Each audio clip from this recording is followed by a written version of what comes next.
G'day, Damien here from Automotive Superstore, and today we're going to be checking out Clarion's FX450 double-DIN Apple CarPlay and Android Auto head unit. Let's start with the very basic features you need to know about. First of all, this is what's called a mechless head unit. Mechless means there's no CD transport, no DVD transport. That keeps the cost down, and who uses that anyway? The other thing is that allows the chassis to be very shallow. And that means there's a lot more room for wiring and stuff behind the head unit, so you're not cramming your head unit in when you're trying to install it. Makes it nice and easy to install.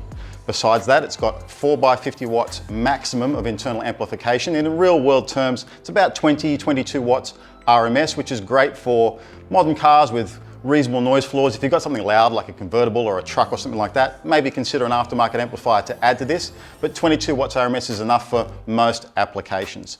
It has a single USB connection from the rear that provides 1.5 amps of charging for your phone, which is cool.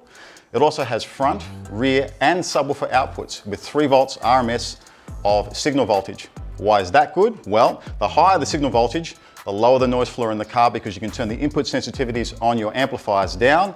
The higher voltage also resists induced noise from other components within the car. So connecting your Apple iPhone to the USB connection launches into the Apple CarPlay home screen. This gives you access to the key important apps that you need from your phone, and it's a much safer way of navigating that information in your phone while driving. Of course, you've got your music. If you come back to the main menu, phone, messages, podcasts and that sort of thing.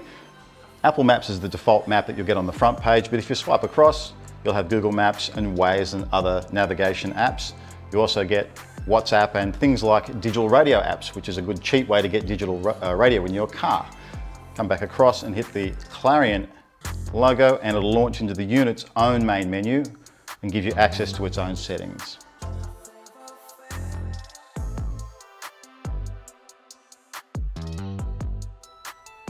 Android Auto connection works exactly the same via USB, and instead of going into the CarPlay app, you go into Android Auto, hit the home button, and there are your apps on your Android phone, except you swipe up instead of swiping to the side. You can customize everything, access to your phone, messages, music, and that sort of thing. And again, come back to the Clarion main control menu. Let's have a look at the audio adjustments, which is where you can make a good sounding car sound great. First of all, you've got the equalizer. It gives you a generous 13-band graphic EQ or a bunch of preset EQ curves. You can cycle through those and see which one you like, or set your own curve. Next is the time alignment zone. Now, a bit of a technical aspect. This is how you can delay each speaker in the system to align them in time to arrive at the listening position at the same time. It's a bit of a technical subject, and if you want to know more about that, go down in the comments section and maybe we'll do a tech feature on that later on. If you don't really know what you're doing, it's going to sound best if you just leave it alone as the default. Alternatively, in music zone, this is a poor man's version of time alignment, let's call it. So you can sort of emphasize where you want the sound to be, and that's really something that you want to listen to in the car and see what you prefer. Sometimes it just sounds great to leave it in the middle. This is one of the most important areas. It's the crossover section. And here you can adjust the low pass and high pass filters for each speaker to make sure they're only running the frequency band they play well in. For example, the front, I can turn the crossover on. It's a high pass filter. I can adjust the slope from 6 to 12 to 18 to 24 dB. And that's the steepness of the slope. I can also adjust the frequency all the way from 30 Hertz up to 250. What do those numbers mean? Well, for let's say a 6-inch speaker, you want a high pass filter of around 80 Hertz. If you've got a small dash speaker like a 4-inch, 200 is probably going to sound better for you. The same is true of the rear speakers, and the subwoofer you can also set for as low as, well, you wouldn't go much lower than 60 Hertz. 60 to 80 Hertz is about right. And a nice 24 dB per octave steeper slope is going to sound great.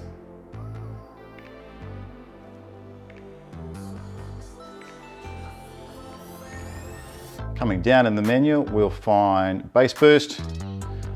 Unless you really know what you're doing, you can do more damage than good here, but with cars that don't have separate subwoofers, sometimes if you're very careful with how you do it, a little bit of boost really helps smaller speakers sound a bit more fulsome, but don't get carried away with it.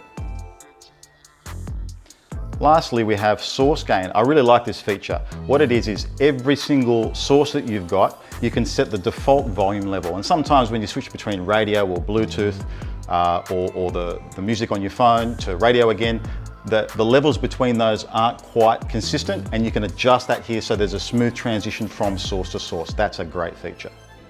Another nice feature via the USB, if you've got a little flash drive and you load a video file of AVI, MPEG or MP4 format up to 720p of resolution, it will play those video files for you. And even though this is technically a standard definition screen at 480p, a 720p video looks magnificent.